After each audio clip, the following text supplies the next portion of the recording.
Okay, hi everybody, it's Jeff here again with another revision video looking at the labour market. Now, one of the key topics of the moment is the labour supply and shortages of labour in many industries. So if it's okay with you, let's spend a few minutes thinking about policies, government interventions designed to increase labour supply. Yes, one of the most significant issues facing the economy at the moment as it emerges from the pandemic is the shortages of labour apparent across many industries, from transport logistics, including HGV drivers, and farming, lack of fruit pickers, to big shortages in health and social care, and also, for example, IT businesses, skilled software engineers, for example. So we're going to think about what government interventions might be successful, might be effective in expanding the available labour supply to industries that do face those skilled labour shortages. Bit of exam gold for you. This is the latest data I can come up with, which could be perfect as application for your exams. The unemployment rate as of April, published in May, is now 3.7% of the labour force. That's the lowest for 50 years. Impress the exams with that stat. And there are 1.3 million vacancies that have not yet been filled. That was April. It fell as low as 340,000 in the summer of the pandemic 2020. It's now 1.3 million unfilled vacancies. Part of the issue is that there's been an increase in economic inactivity amongst older workers who are not yet at retirement age. Many have left the labour market, perhaps because of issues to do with chronic health issues, problems, or perhaps they want a change in their work-life balance. 21% of the population of working age is currently economically inactive. They're not in work, and neither are they actively looking for work. And a growing percentage and a significant percentage of businesses, over a third in the latest survey, businesses with 10 or more employees have reported experiencing a shortage of skilled workers. This is one of the big labour market issues. From construction, struggling to keep up with growing workloads as the construction sector picks up after the pandemic, to mushroom pickers. Here we have mushroom growers, Chris and Laura Haylock. Not much room for anything else in this picture, struggling with a shortage of mushroom pickers. And they're blaming new immigration rules in the fair county of Norfolk. Lots of questions you could ask. Here's three. Assess policies that might be effective in reducing labour shortages in an industry of your choice. Examine two factors that might be causing labour shortages in an industry of your choice. Assess the possible impact of labour supply shortages on costs and profits of firms in an industry of your choice. So if you fancy having a go at one of those, do. I'm going to have a look at the top one. So assess policies that might be effective in reducing labour supply shortages in an industry. Well, I've chosen, for example, care workers. By the way, if you choose an occupation or an industry and you're drawing a labour demand and supply diagram, do try to contextualise it to make it specific to a particular occupation or industry. So the wage rate for care workers on the y-axis and employment of care workers on the x-axis. I'm assuming the labour demand curve is fairly inelastic. Care workers are essential. You can't just replace them with capital machinery. And I'm going to assume there's an increase in demand for care workers, partly linked, of course, to the ageing population. And I'm going to assume initially that the supply curve of care workers is fairly wage inelastic, because it's a skilled occupation, it requires training, and it's not something where the labour supply curve is highly elastic, I don't think. Now there's the initial wage, W1E1. If the labour demand curve shifts out to LD2 and you can't get the workers you need, then at the prevailing wage, W1, there is now excess demand for workers. So E1 to E star, E dash is effectively the labour shortage. Now in the short term, you might be able to get some extra workers, but if labour supply is inelastic, then wages will have to rise steeply to attract more employees. So really what you're looking for is policies that might be effective in doing this, shifting out the labour supply curve from LS1 to LS1 to LS2. Notice I've just changed the gradient. You don't have to, but I'm just thinking maybe try and make the labour supply curve a bit more wage elastic. I'll talk a bit about that in a second. But certainly shift out the labour supply curve if you can, because then that means you can meet that increased labour demand without there necessarily have to be higher wages. It allows employment to rise to E3 and labour shortages in a way to be resolved. So that would be your analysis diagram if you wanted to put one in there. Okay, so what kind of policies? Well, let me pick out 8 for you. All of these, in a way, are designed to increase labour supply. Either increase labour supply across the whole economy and thereby address some of these shortages, or perhaps be a little bit more targeted and specific to particular occupations and sectors. I'll say more about that in a second. So minimum wage, clearly that could be a factor. The government's just raised the minimum wage to £9.50 per hour for adult workers. And they've also brought the apprenticeship rate in line with the minimum pay for 16 to 17-year-olds. And of course, the idea here is if you increase the minimum wage, that increases the incentive to look for and take paid work. So therefore, that should expand the labour supply. Whether it does or not, of course, depends on other factors. You might target, instead of younger workers perhaps on minimum wage, you might target older workers by making it harder to claim the state pension. Currently 66 years for the state pension. But gradually increasing again from 2026. And you also have to have paid national insurance, of course, to get the state pension. So you could maybe increase the state pension retirement age designed to increase labour supply. Would it be effective? Open to evaluation.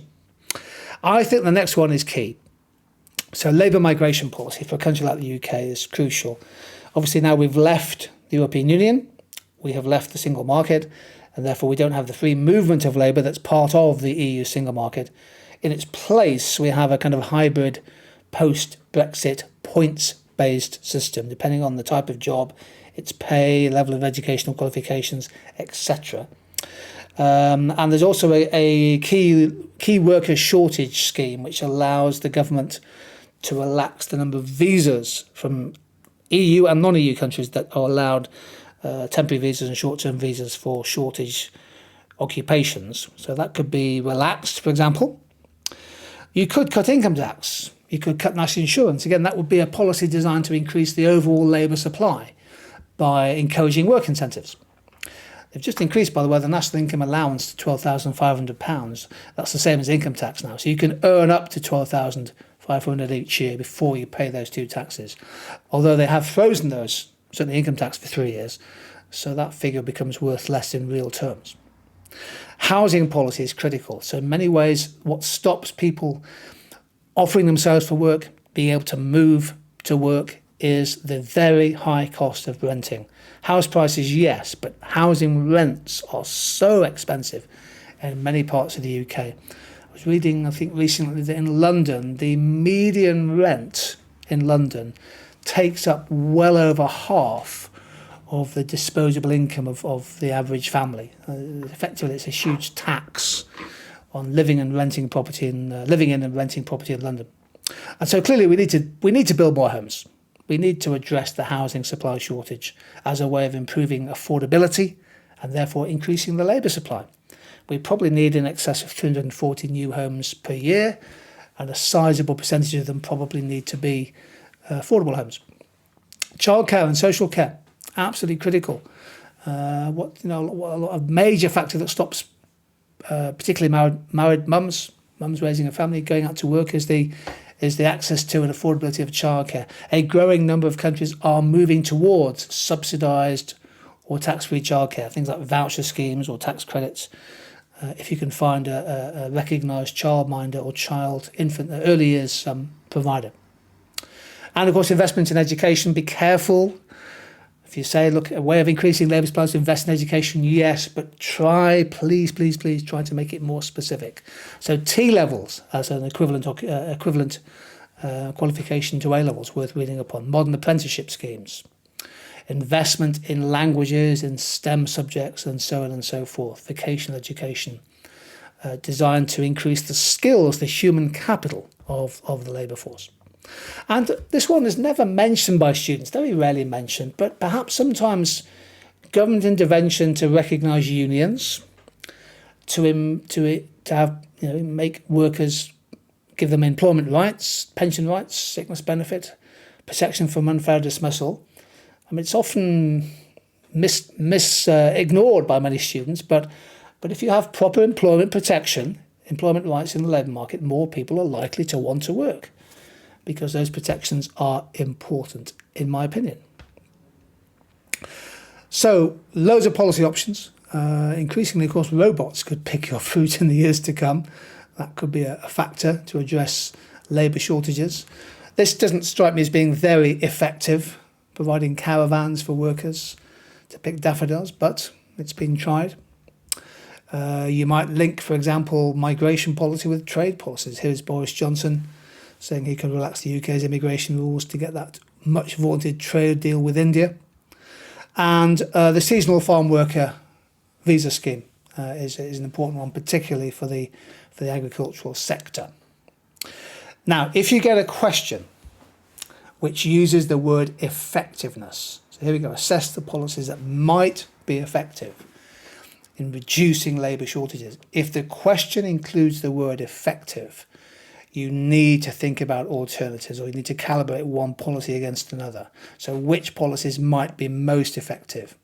If policy A isn't, you've got to think of another policy that might be better. Let's spend a couple of minutes together, if we can, just looking at the evaluation of this question. And I've got 6 points for you. The first is that changes to migration policy, I think, are likely to be more effective in the short run, particularly if you relax visa controls for specified shortage occupations. That could well help, particularly in things like care homes and construction and farming. But equally, there are many factors behind the drop in net immigration, which fell to 140,000, I think, in 2020. It halved. So if you think about those HGV drivers spending days queuing up before they can, leave the country in dodgy car parks with really poor conditions, those kind of port delays and poor conditions are significant non-wage factors causing shortages. Measures to increase the whole economy labour supply can certainly help, but perhaps a more targeted approach is more effective. So you can certainly try and increase the labour supply per se, but perhaps lower the barriers to enter an occupation. Maybe, for example, some financial support in taking professional exams. Maybe reduce the time it takes to train workers. Reducing the cost of housing for key workers, subsidising childcare. Those are more targeted policies. But even those policies inevitably take time to have an effect. And it's saying that policies that might be effective, well, okay, government have a role to play here, but so too do businesses. And if you've got a labour shortage as an employer, the free market economist approach would say the mechanism would say, look, improve pay people more, improve the relative pay in your occupation, and that's a signalling incentive mechanism. It's the price mechanism to attract new workers. The other problem is that measures to increase labour supply in one occupation could create shortages in others. So if you increase the pay of HGV drivers, for example, that might create a shortage in other sectors, van drivers or bus drivers, etc. So it's probably important over time to increase the whole economy labour supply and then bring in those targeted policies. And eventually, if you have persistent labour shortages, then yes, it may well be the case that businesses think about how they can produce the output of goods and services without using labour or using less labour. So this could be the catalyst for an acceleration in the application of new technologies. Robots in construction, in farming, and who knows, robots in education too, the shift towards online learning. As I say, this is a highly topical issue and it could well feature on exams, and hopefully this video on policies to increase labour supply has been a help in your revision. As always, please stay happy, stay positive, stay hopeful, stay focused, and see you again sometime soon.